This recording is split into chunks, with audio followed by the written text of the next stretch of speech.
제 요즘 취미가 그림 그리기인데 김화백의 오늘 말씀을 대변하는 한 그림을 이 스케치북은 유화가 감히 범접할 수 없는 무서운 공룡 스케치북. 짜자잔. 네, 어마어마하죠. 우리 주일 학생 친구들을 보면 얼마나 심혈을 기운 작품인지 단번에 알 수 있어요. 일단 헤어스타일이 있고, 그쵸, 손과 발이 있다는 것은 그쵸, 어마어마한 작품이죠. 그렇게 많이 그렸다는 것은 이 사람은 아켈라오라는 사람이에요. 그리고 이 사람은 로마의 황제입니다. 그리고 이 사람들은 아켈라오 밑에 살고 있는 이스라엘 백성들이죠. 종은 아니에요. 이 아켈라오는 헤롯 왕의 아들이에요. 헤롯 왕이 누군지 아시나요? 제요. 얘는 아니, 로마의 황제예요. 헤롯 왕은 예수님이 태어나셨을 때 2살 이하 산의 아이들을 죽이라고 명령했던 극악무도한 잔혹한 그런 이스라엘의 왕이었어요. 그 헤롯 왕이 죽고 그의 아들 아켈라오가 이제 이스라엘의 왕이 되어야 했죠. 그런데 당시는 이 아들이 이어서 왕을 받기 위해서는 이 이스라엘을 다스리는 나라 로마의 황제에게 찾아가서 제가 왕이 되고 싶습니다. 황제가 그래 왕을 허하노라 하면서 얘기를 해줘야만, 승인을 해줘야만 아켈라오가 왕이 될 수 있었어요. 그런데 문제는 이스라엘 사람들이 헤롯 왕 때부터 너무 잔인한 정치 다스림에 너무 질려 있었던 거예요. 근데 그 아들이 또 이어서 왕이 된다고?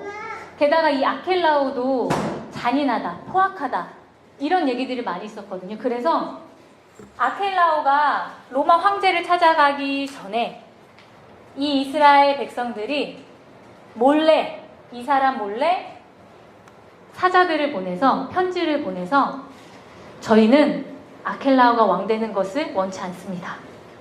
이렇게 계속 탄원을 했어요. 결국 이 아켈라오는 그것 때문이었는지 뭐 다른 이유가 있었는지 모르겠지만 결국 이 아켈라오는 이스라엘의 왕이 되지 못했어요. 성경을 읽다 보면 분봉왕 이런 말 있죠. 분봉왕이 됐어요. 분봉왕은 우리나라 말로, 우리말로 치자면 뭐 행정장관 그 정도 된 거예요. 왕이 되지 못하고 행정장관에 그친 아켈라오. 이게 어느 정도예요? 장관이에요, 장관. 대통령이 안 되고 장관이 된 거죠. 장관은 어느 정도? 자, 사람들은 꽃이다, 잘됐다 이놈, 뭐 이렇게 생각했을 것 같아요. 이런 정치적 배경에서 오늘 예수님께서 한 가지 이야기를 들려주세요. 왕이 되고 싶어하는 귀인이 한 명 있었어요. 예수님의 비유 속에. 그래서 이 귀인이 왕이 되려면 여기로 가야 했거든요. 그래서 여기로 가기 전에 집안에 있는 종들 10명을 불러놓고 10문화를 나눠줘요. 한 사람당 몇 문화씩 받았을까요? 한 문화. 그렇죠. 한 문화씩 이렇게 받아요. 문화. 그러고 나서 이 귀인이 종들에게 말해요. 내가 갔다가 왕이 되어 돌아올 거야. 그때까지 너희는 이 문화를 가지고 열심히 장사를 하고 있어. 알았지? 그렇게 하고 왕위를 받으려고 떠납니다. 그런데 14절에 보면요. 이 귀인 밑에 살고 있던 이 사람들이 이 귀인을 되게 미워했대요. 그래서 정말 아켈라오가 왕이 안 되게 하려고 했던 것처럼 이 귀인이 왕이 되지 않게 하려고 탄원서를 막 보냈다는 거예요. 이 사람한테. 이 사람은 왕이 됐을까요? 안 됐을까요? 안 됐어요. 안 됐을 것 같죠? 네, 됐어요. 근데 맙소사 일이 벌어지고 말았어요. 뭐냐면 왕이 되어서 돌아온 거예요. 이 정치 현실과는 전혀 다른 이야기가 펼쳐진 거예요. 이 지금 예수님 말씀 속에서. 왕이 되어 돌아오자 27절을 보면요. 이 왕이 되기를 거부했던 사람들, 시민들을 다 내 앞으로 데리고 와서 죽여라. 끝장난 거예요. 그 사람들은. 왕을 거부했던 사람들. 그렇다면 이 귀인이 문화를 맡겼던 이 종들은 어떻게 되는 것인가? 가 오늘 말씀의 포인트인 것 같아요. 그 전에 이 종들에게 나눠준 문화 이야기를 좀 해볼게요. 혹시 달란트 비유 들어보셨나요? 알고 있지. 막 종들에게 주인이 10달란트, 5달란트, 누구한테는 1달란트 주면서 잘 벌어봐 하고 돌아와서 10달란트 해서 더 번 사람한테 잘했다 잘했다 3달란트 받은 사람은 아무것도 막 땅속에 가둬놔가지고 아무것도 안 하고 막 혼나고 막 이런 내용의 말씀이 있어요. 제가 어렸을 때 달란트 비유를 들으면서 되게 억울했어요. 왜냐하면 누구는 달란트는 화폐 단위예요. 화폐 단위. 누구한테는 10달란트 주고 누구한테는 5달란트 주고 누구한테는 고작 꼴랑 1달란트 주고 이거 너무한 거 아니야? 하면서 되게 막 억울해했던 기억이 있는데요. 잘 들어보세요. 달란트가 뭔지 알려줄게요. 1달란트는요 6천 데나리온이에요. 데나리온도 화폐 단위거든요. 근데 데나리온은 1데나리온은 노동자의 하루 품삯. 그게 얼마 정도? 우리나라 돈을 좀 뭐 10만 원 뭐 이렇게 생각할까? 엄청 비싸네? 엄청 비싸죠. 1 데나리온이 10만 원이잖아요. 근데 1달란트가 6천 데나리온이야. 그러면 그럼 그거에 6천일 동안의 품삯. 그거를 1달란트가 6천일 동안의 품삯이에요. 자, 이게 감이 잘 안 오신 것 같아서 6천 데나리온을 나누기 365를 해봐요. 1년으로. 6천 데나리온을 365로 나누면 약 16년의 연봉. 이게 감이 확 오죠. 1달란트가 16년의 연봉인 거예요. 어마어마한 돈인 거예요. 그런데 마태복음에 있는 달란트 비유에서 주인은 한 사람에게는 10달란트를 줘요. 160년의 연봉을 주고 한 사람한테는 5달란트를 줘요. 80년의 연봉을 주죠. 마지막 한 사람한테는 16년. 1달란트를 주는데 16년의 연봉을 주는 거예요.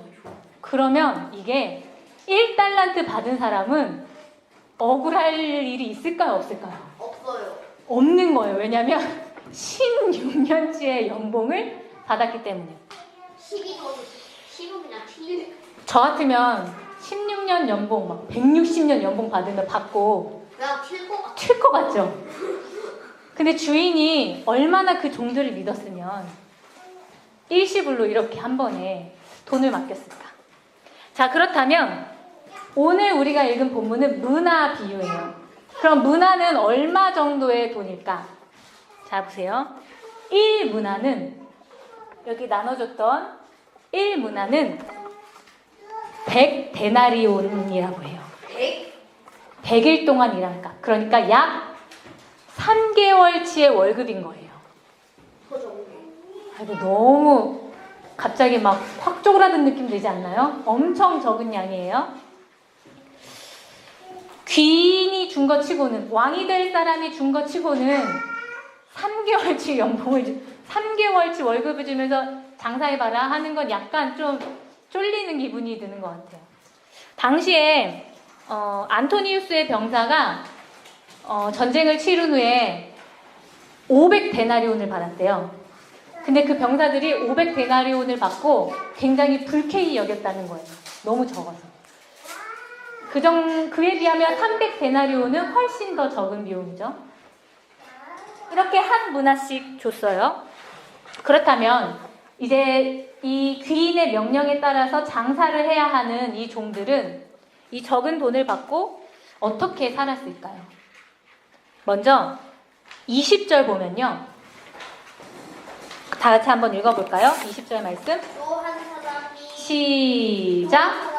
또 한 사람이 와서 이르되 주인이여 보소서 당신의 한 문화가 여기에 있나이다. 수건으로 쌓아 두었었나이다. 이 세 번째 종 C 종이요. 한 문화를 받아서 이거를 어떻게 했대요? 장사를 했대요, 안 했대요? 안 했어요. 뭐 했어요? 놀았어요. 그냥 놓은 게 아니에요. 어디에다 놓고? 수건에 고이 접어서 싸두고 장사를 안 한 거예요. 왜 그랬을까? 왜 수건에 이 돈을 그냥 싸놨을까? 의성아. 너무 적어가지고요. 맞아. 그랬을 것 같아. 먹걸랑 이거 주고 지금 장사하라는 거야? 아우 진짜 하면서 이 귀인이 남긴 거를 그냥 하찮게 여겼을 것 같아. 또 왜 그냥 수건에 싸뒀을까? 의성아. 그러니까 응. 장사를 안 하려고 귀찮긴 하잖아요. 어. 근데 주인이 준 거긴 하니까 수건에 싸준 거 같아요. 조금은 기억이 약간 밀당했나 주인이랑? 근데 안 잃어버리려고. 그치? 나름대로 뭐 애쓴 것 같아. 그치? 보면요, 뭐 하찮게 여겼을 가능성도 있고 아니면 이런 상황이랑 똑같아요. 지금 이 백성들은, 시민들은 이 귀인이 왕이 되는 걸 원해요? 원치 않아요? 원치 않아요. 원치 않잖아요. 근데 내가 이 돈을 가지고 장사를 하면 이 동네 사람들이 저거 다 싫어하는 저놈 밑에서 저거 앞잡이 하면서 좀 사람들의 눈치를 봤을 것도 같아요. 그쵸? 또 이럴 가능성도 있어요. 뭐냐면 소문에 보니까 이 시민단이 여기다가 이렇게 사절을 보냈다는데 그냥 왕이 안 될 가능성도 있잖아. 그러면 이 사람이 돌아오면 왕이 안 될 수도 있어. 왕이 안 되면 좋겠는데 하면서 이 사람이 왕이 되지 않길 바라는 마음이 있을 수도 있을 것 같아요. 여러 가지 가능성 가운데 21절을 보면요. 이런 말을 해요. 함께 읽어볼까요? 시작! 이는 당신이 엄한 사람인 것을 내가 무서워함이라. 당신은 두지 않은 것을 취하고 심지 않은 것을 거둔하리다. 이 종이 이렇게 말하는 거예요. 당신은요 너무 무서워요. 너무 엄해요.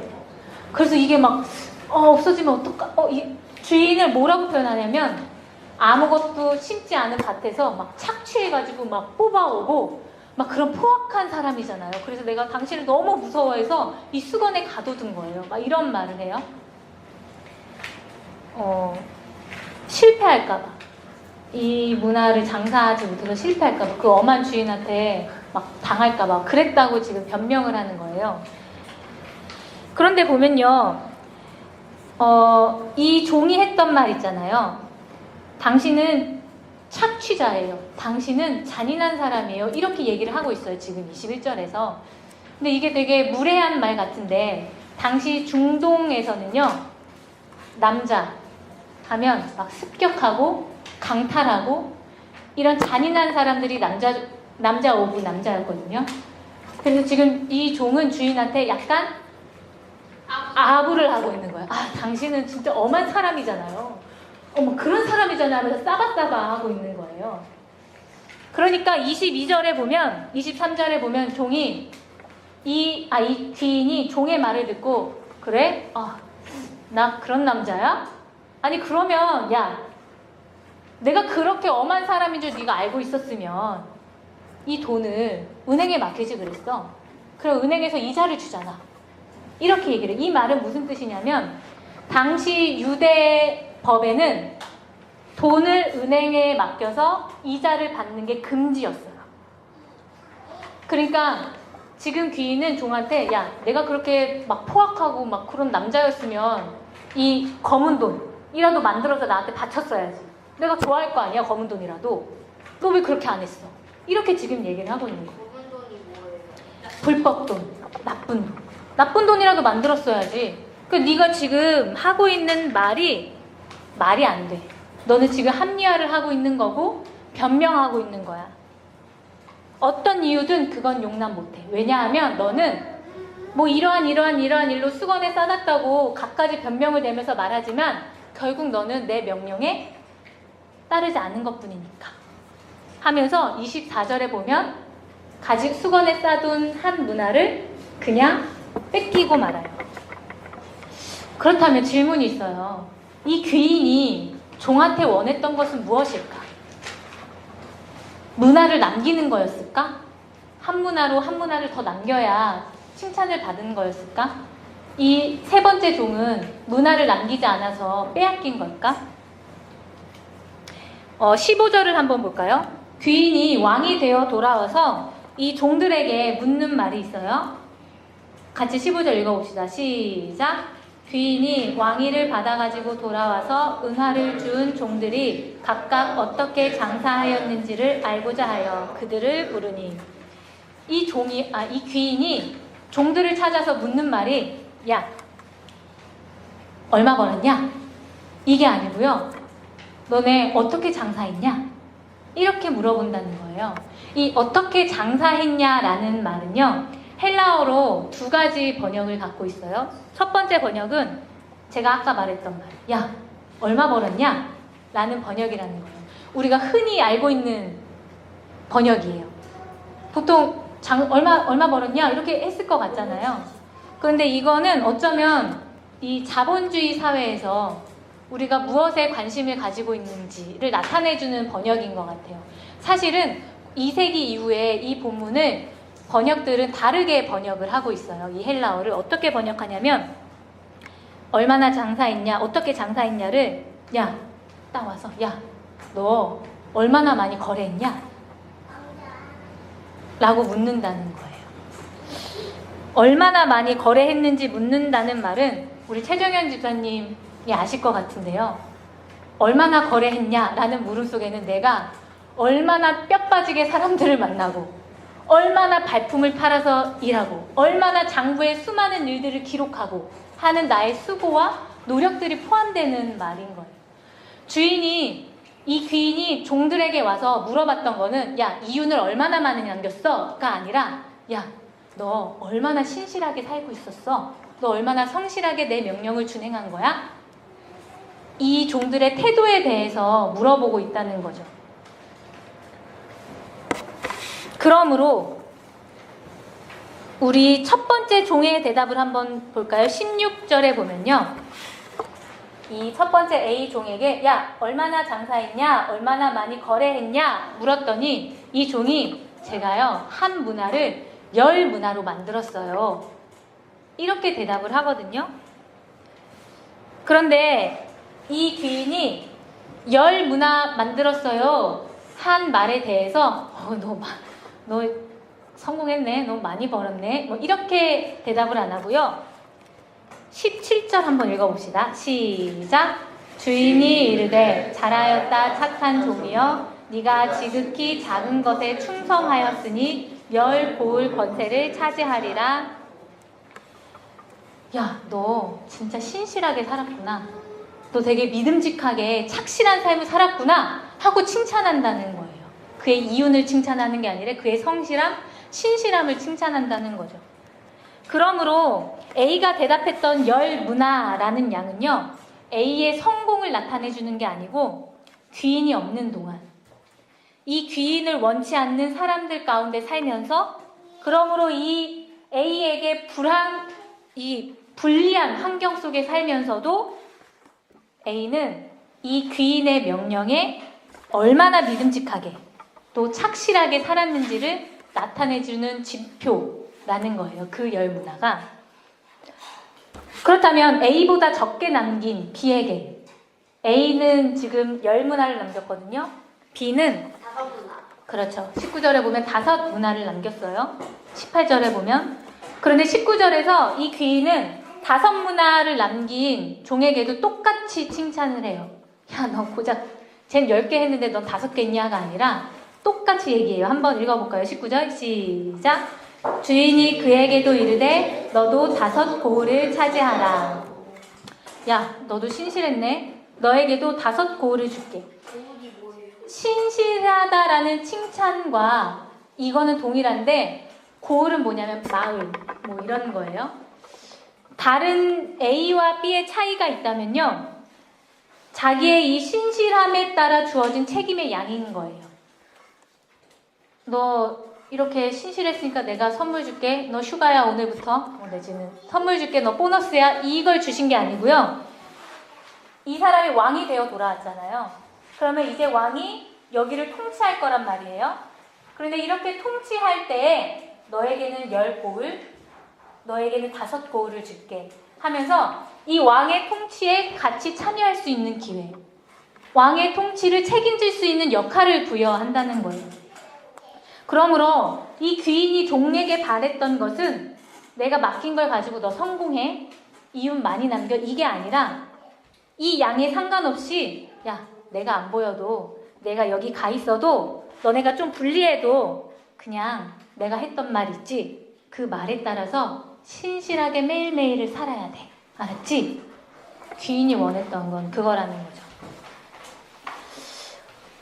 A와 이 B는요, 이 귀인의 명령에 발바닥에 땀이 나게 정말 치열한 삶을 살았을 거예요. 이 상황 속에서 문화를 남기기 위해. 그런데 이 C는 실패했어요. 이 C가 그런 말을 해요. 주인이 왔을 때 내가 이거를 수건에 싸뒀어요 라고 얘기를 하거든요. 근데 그 수건이 헬라어로 수다리온이라고 하는데 어떤 수건이냐면 목이나 얼굴에 난 땀을 닦을 때 쓰는 수건이에요. 이 C는 땀을 닦아야 할 수건을 땀을 흘리지 않고 그냥 여기에 묻어둔 거죠. 땀을 흘리지 않은 삶을 산 거예요.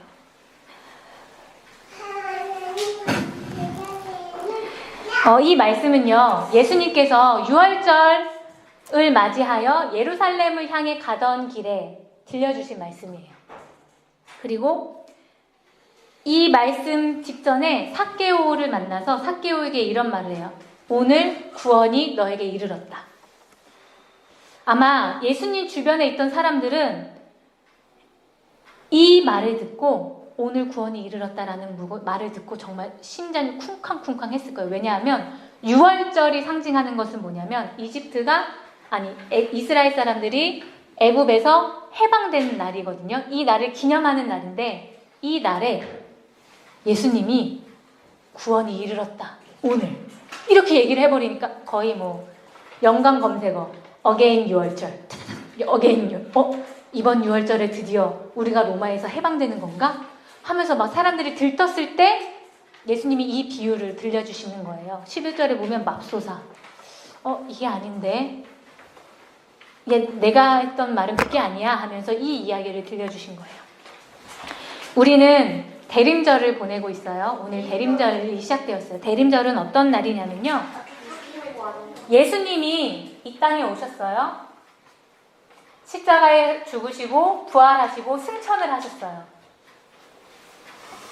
그래서 다시 이 땅에 심판의 왕으로 재림하실 거예요.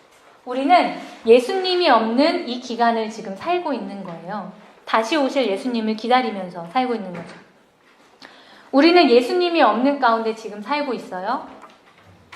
그리고 이 성경과 우리의 삶에는 예수님께서 우리에게 당부하신 명령과 그리고 우리에게 맡기신 작은 양의 문화가 주어져 있어요. 그 문화는 정말 돈일 수도 있고요. 우리에게 주어진 시간, 또 우리의 어떤 역할, 우리의 몸, 우리의 사명, 많은 것들이 있을 수 있어요. 그런데 그 명령이 주어진 우리 주변에는 이 하나님의 통치를 반대하고 어떻게든 하나님이 이 세상을 통치하지 못하도록 방해하는 세력들도 같이 존재하고 있어요. 그렇다면 우리는 어떻게 살아야 하는가? 보이지 않는 이 예수님께 우리의 삶을 신실함을 다해서 살고 있는 것인가? 라는 말씀을, 이 말씀은 우리가 이런 질문을 던지게 해주는 것 같아요. 잠깐 이 시간 기도하면 좋겠어요. 기도할 때 우리에게 주어진 말씀 속에서 우리는 과연 어떻게 살고 있는지, 그리고 예수님께 믿음직하고 착실한 땀을 흘리고 있는지 돌아보면 좋겠어요. 그리고 우리에게 예수님께서 맡기신 것이 무엇인지, 그것으로 우리는 어떻게 살라고 말씀하셨는지 듣고, 그리고 그 삶을 구하며 이 시간 잠깐 기도하면 좋겠어요.